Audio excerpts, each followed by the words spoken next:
bisa kita bagi menjadi dua, kita ambil dua poin. Yang pertama adalah habiskan generasi. Kalau LGBT ini dibiarkan, bahkan promosinya terus digencarkan, ini nggak ada yang bisa kita nikmatin. Pedulilah kepada orang-orang yang telah melakukan penyimpangan dalam perilakunya. Kami ingin melakukan perilakunya, karena kalau orientasi dan barangkali pikiran itu mungkin karena penyakit.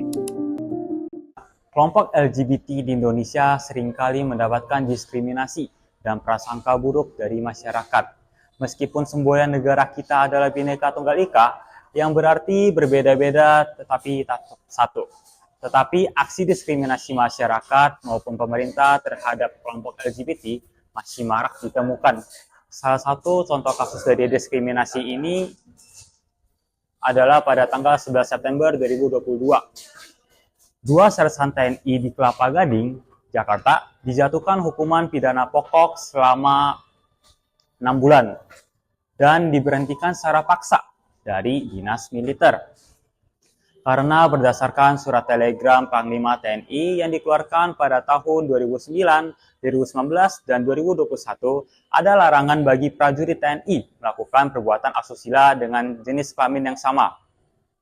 Hal ini berbeda dengan beberapa peraturan atau hukum yang dimiliki oleh beberapa negara lain di tahun 1974.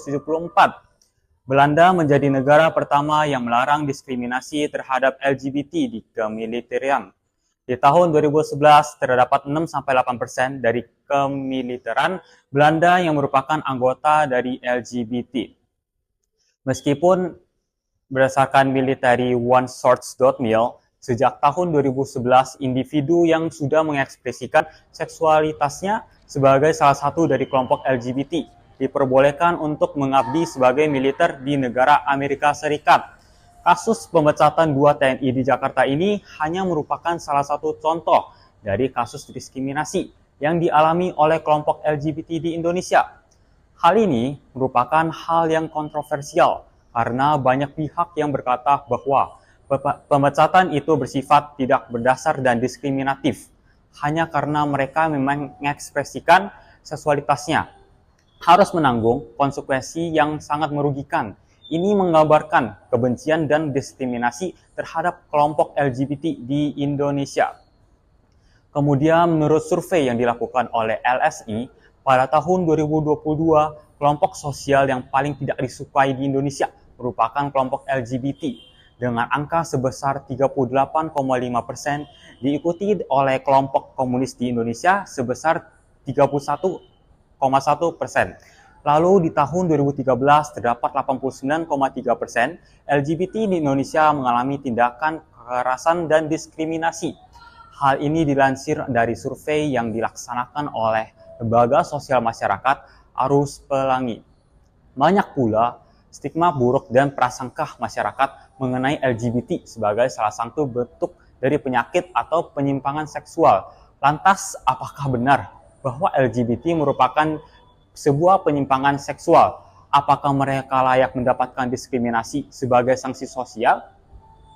Atau apakah mereka seharusnya diberlakukan sama seperti manusia pada umumnya? Mari kita saksikan tayangan berikut ini.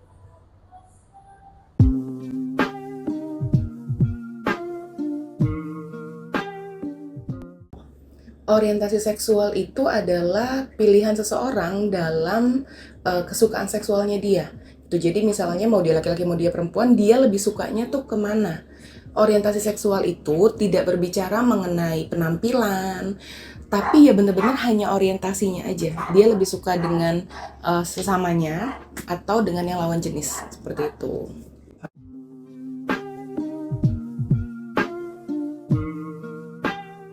Kalau zaman dulu, seingat aku, sebelum DSM 3, kalau nggak salah tuh sebutannya, LGBTQ itu masih dianggap sebagai penyimpangan seksual. Tapi sesudah DSM 3, 4, dan sekarang tuh sudah ke DSM 5, LGBTQ tidak lagi dianggap sebagai penyimpangan seksual. Itu merupakan orientasi bebas yang dimiliki oleh setiap orang.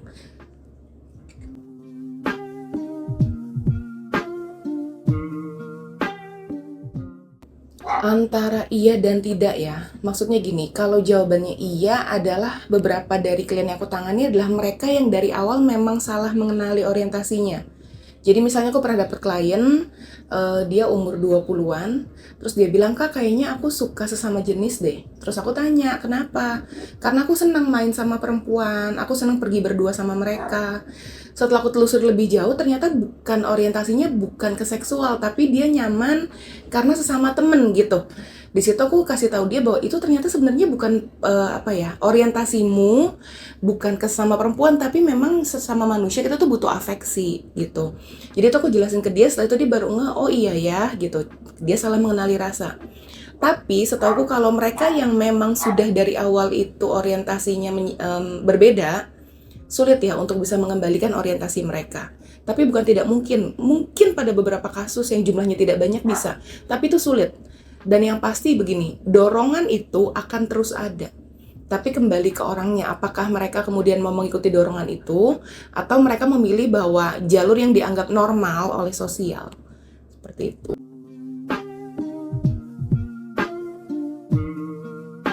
Yang dianggap normal oleh lingkungan sosial seperti itu ya, walaupun tadi sekali lagi di dalam DSM itu diagnostik statistik manual itu sudah tidak dianggap sebagai sebuah penyimpangan, disebutnya orientasi begitu.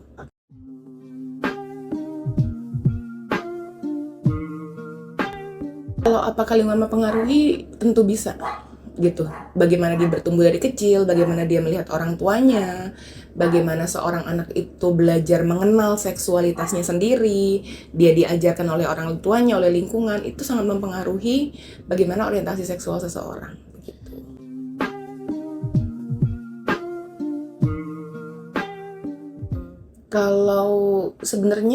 Kalau secara psikologis tadi ya, setiap orang berhak memilih orientasinya mereka. Sehingga sebenarnya nggak boleh didiskriminasi karena itu pilihan mereka. Yang sering aku temui gini nih, misalnya dia perempuan penyuka perempuan, terus ketika temannya tahu dia perempuan langsung menjauh misalnya gitu.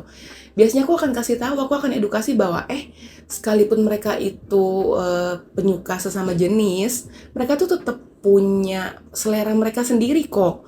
Nggak berarti mereka tuh suka dengan semua perempuan, jadi jangan terlalu homofobik gitu. Ya aku takut ntar dia suka sama aku, nggak gitu. Tapi kalau misalnya diskriminasi atau mereka kemudian jadi minority yang dikucilkan, mungkin sekali lagi balik ke orangnya. Maksudku gini, nggak usah mereka yang homoseksual, kita yang tidak begitu pun kadang-kadang didiskriminasi bukan karena orientasinya, tapi lebih misalnya pada sikapnya mereka, bagaimana mereka langsung ngejudge orang ketika, kamu langsung nggak suka sama ini ya, kamu homofobik, terus langsung dijauhi atau dikata-katain balik gitu.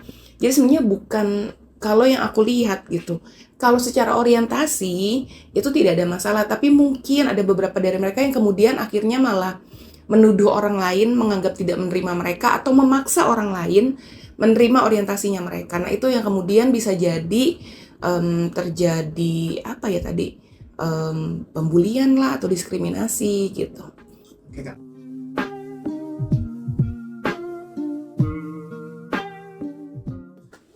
Bagaimanapun yang namanya diskriminasi nggak pernah oke ya. Disabilitas fisik apapun gitu, termasuk tadi orientasi, nggak ada yang namanya diskriminasi sebenarnya, itu kan tidak boleh ada. Jadi kalau mau sanksi sosial ya repot juga siapa kita menentukan sanksi sosial terhadap seseorang. Tapi untuk kawan-kawan yang LGBT ya perlu menyadari bahwa itu adalah konsekuensi dari pilihannya mereka begitu.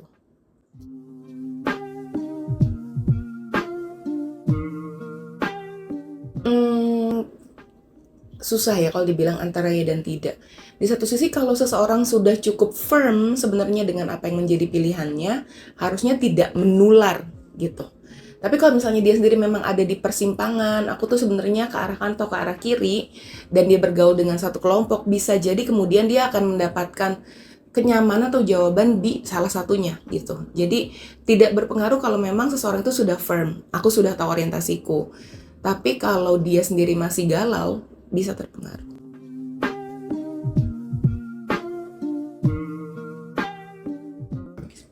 Faktor lingkungan itu ada gitu ya. Dari kecil anak itu dibiarkan misalnya ya secara pergaulan gitu, itu secara sosial bisa. Tapi secara biologis bisa nggak? Ada, memang ada. Aku dapat beberapa klien yang mereka kemudian dari kecil hormon yang satunya kurang. Misalnya di perempuan butuhnya hormon A, tapi dia malah punya banyaknya hormon yang B, misalnya gitu. Atau beberapa klien aku punya itu dia laki-laki, tapi lebih banyak hormonnya hormon yang perempuan gitu.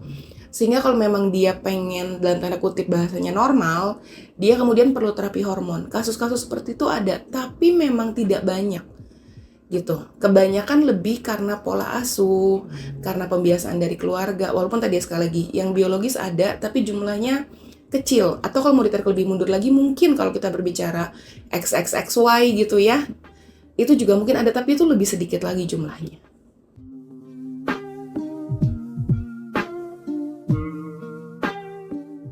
Kalau di mata sosial, orientasi seksual itu kan pasti heteroseksual dengan lawan jenis. Sehingga kalau di mata lingkungan sosial, norma sosial, di Indonesia, orientasi seseorang yang memilih sesama jenis atau homoseksual jelas menjadi sesuatu yang tidak dapat diterima. Tapi kalau dari kacamata psikologi, di Indonesia, orientasi seseorang yang memilih sesama jenis atau homoseksual jelas menjadi sesuatu yang tidak dapat diterima. Tapi kalau dari kacamata psikologi, itu adalah sesuatu yang sudah tidak digolongkan lagi sebagai penyimpangan, tapi disebutnya orientasi. Begitu. Jadi ada perbedaan ya antara lingkungan sosial dengan kacamata psikologi. Jadi ya tergantung dari kacamata mana kita melihat mereka. Tapi satu hal yang pasti, apapun pilihan mereka, kita wajib menghormati mereka. Itu adalah pilihannya mereka dan hidup berdampingan dengan mereka. Begitu. Biarkan mereka memilih, kita memilih, saling menghormati aja pilihan masing-masing. Begitu sih.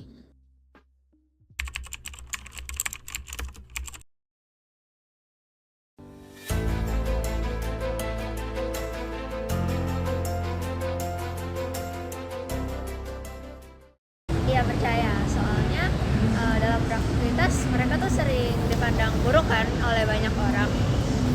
Jadinya tentunya mereka kadang bisa merasa minder atau tertekan dari pandangan orang-orang itu. Itu pastinya menghambat mereka dalam berbagai hal, mulai dari misalnya pekerjaan atau dalam edukasinya dan lain-lain. Gimana orangnya juga kan dia punya jalan hidup masing-masing. Tentu saja berlaku untuk semua orang, siapapun yang menerima stigma buruk akan terhambat secara sosial dalam tatanan masyarakat Indonesia. Enggak sih, kesuksesan kan itu dari diri sendiri, maksudnya nggak perlu dengerin orang lain.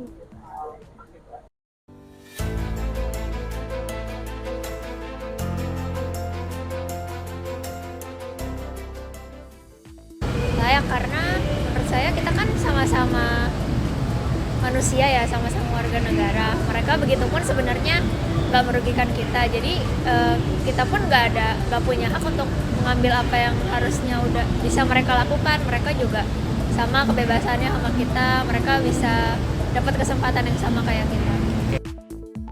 Ya harusnya layak lah kan sama-sama manusia. Tentu saja, kaum LGBTQ+ Indonesia juga manusia. Semua manusia di bumi ini berhak mendapatkan hak yang sama. Jadi terlepas dari apapun yang mereka perjuangkan, mereka harus memiliki hak yang sama dengan semua manusia lainnya. Layak sih, semuanya sama sih. Apa dia layak? Ya layak sih, mesti kita semua manusia. Gitu.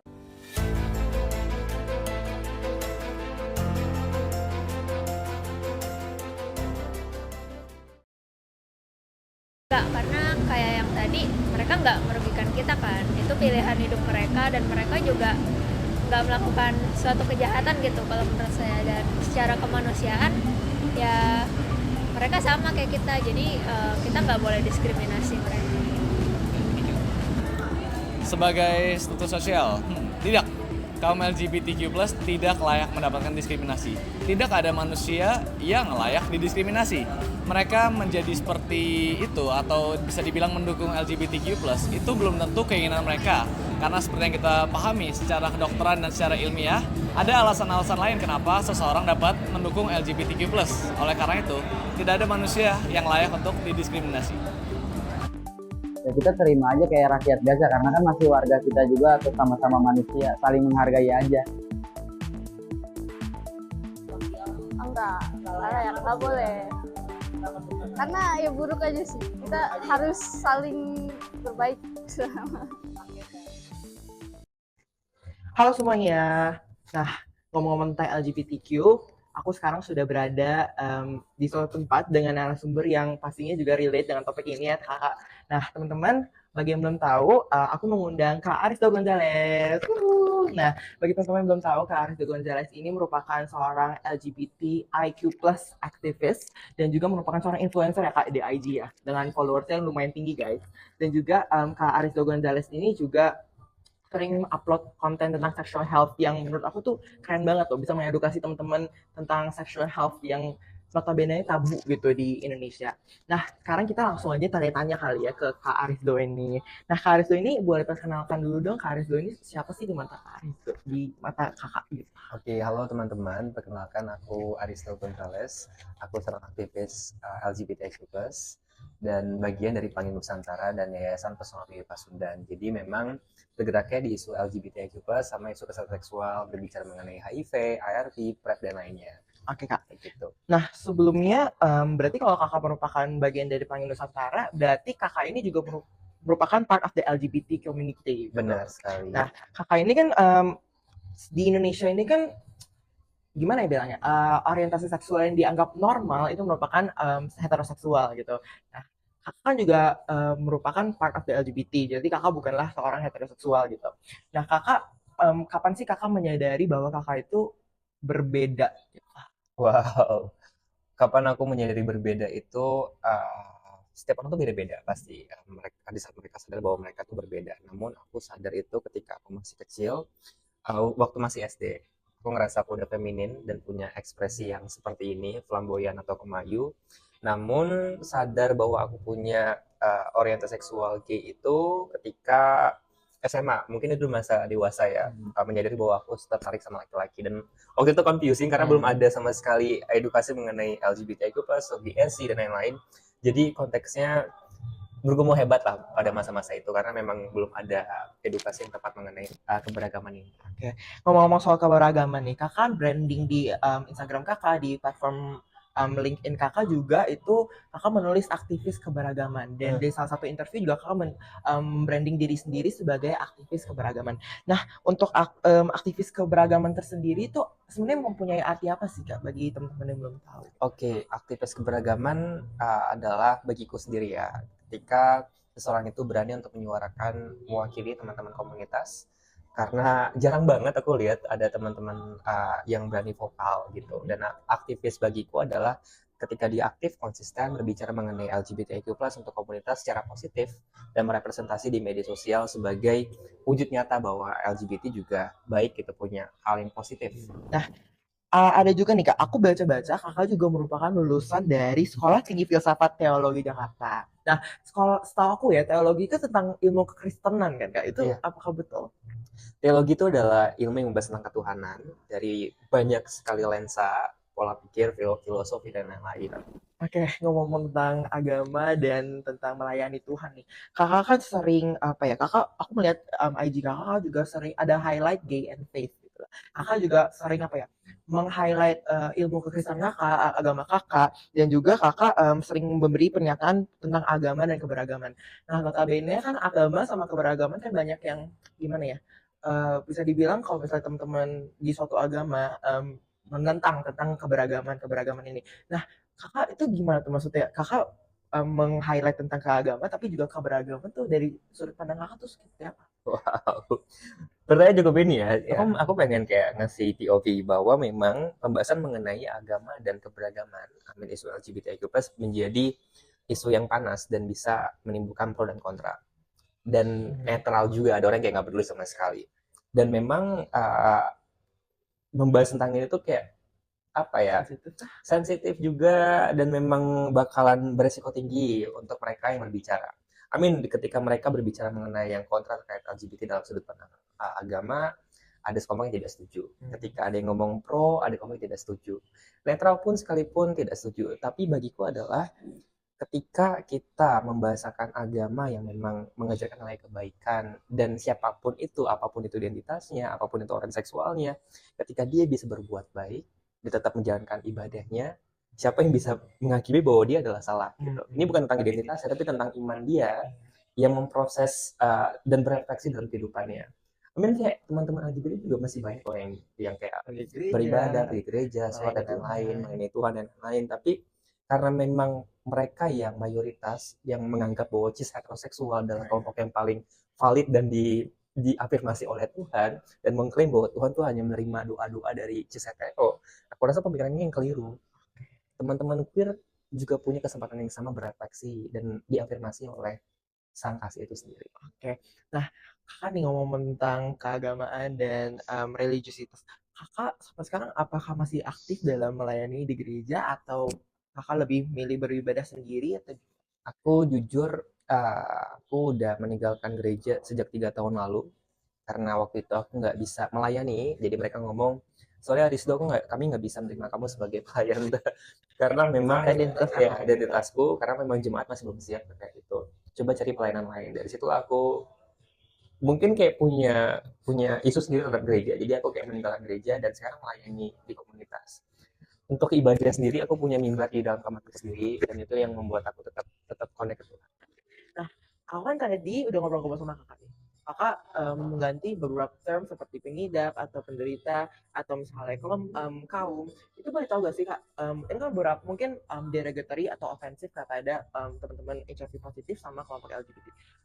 Kenapa tuh alasannya? Dan ada gak sih kata-kata yang sebenarnya teman-teman awam tuh harus tahu, harus hindari itu untuk penyebutan teman-teman HIV positif dan kelompok LGBT? Oke, pertama kalimat yang beredar di masyarakat bahkan di komunitas itu sendiri terkait LGBT ya, atau teman-teman gay, mereka ngomong sakit atau belok gitu, atau menyimpang. Kalimat-kalimat seperti ini atau bencong juga termasuk kadang-kadang, karena memang ini konotasinya berbeda gitu.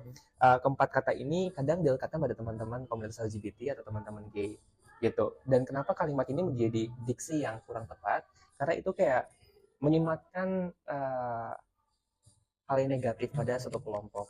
Makanya aku lebih suka teman-teman menggunakan teman-teman keberagaman gitu. Kenapa? Karena memang itu beragam, teman-teman keberagaman.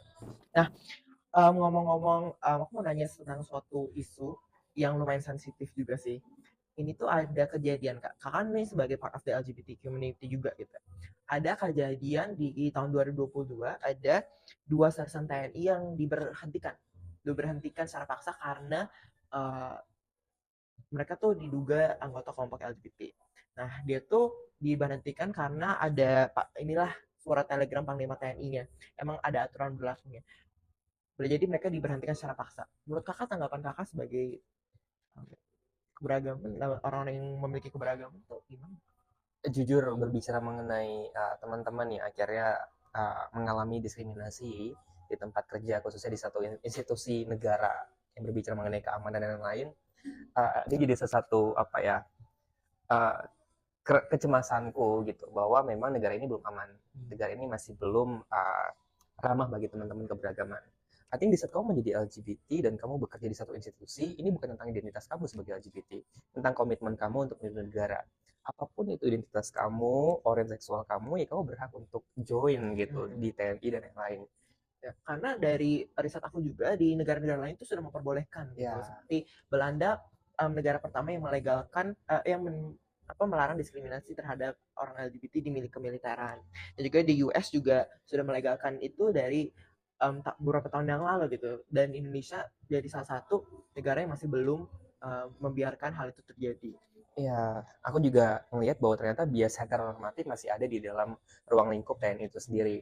Bias heteronormatif ini bisa mengkungkung orang-orang yang punya punya kemampuan, punya kreativitas, punya dedikasi untuk negara, tapi karena memang bias ini mereka jadi kayak lebih didiskriminasi itu loh, gitu. Oke, ini kan aku tadi ngomongin kesehatan TNI gitu.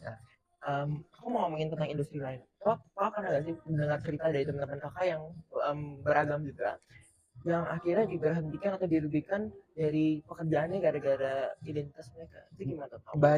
Banyak. Jadi kami di Yayasan Psikologi Pasuna mendapatkan banyak banget laporan.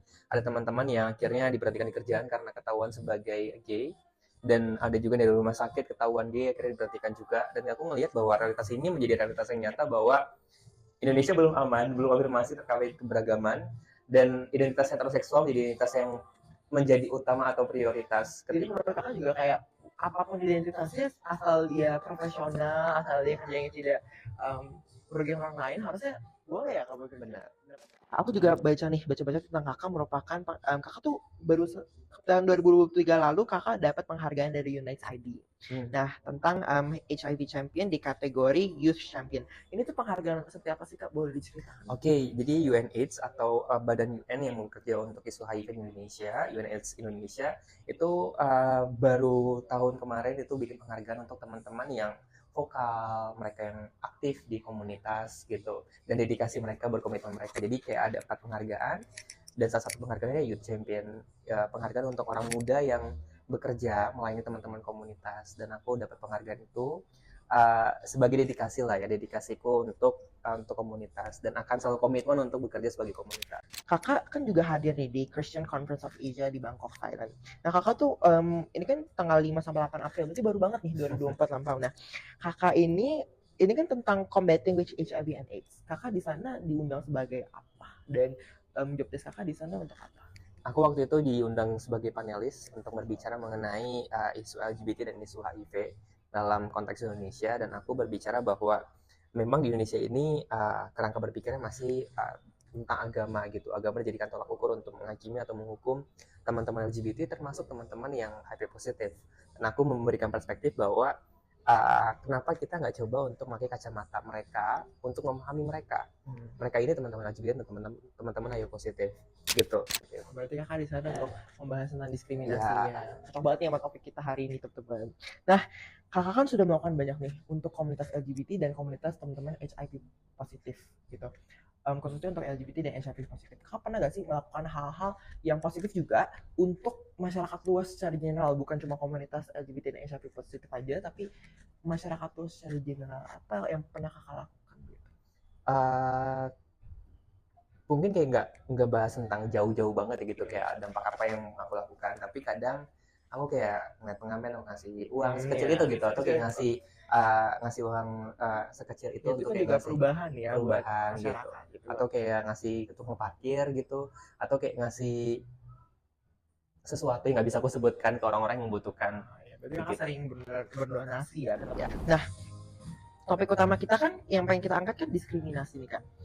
Dan apa sih harapan kakak buat masyarakat di Indonesia yang masih sering mendiskriminasi kelompok minoritas, khususnya LGBTIQ+ sama teman-teman HIV+?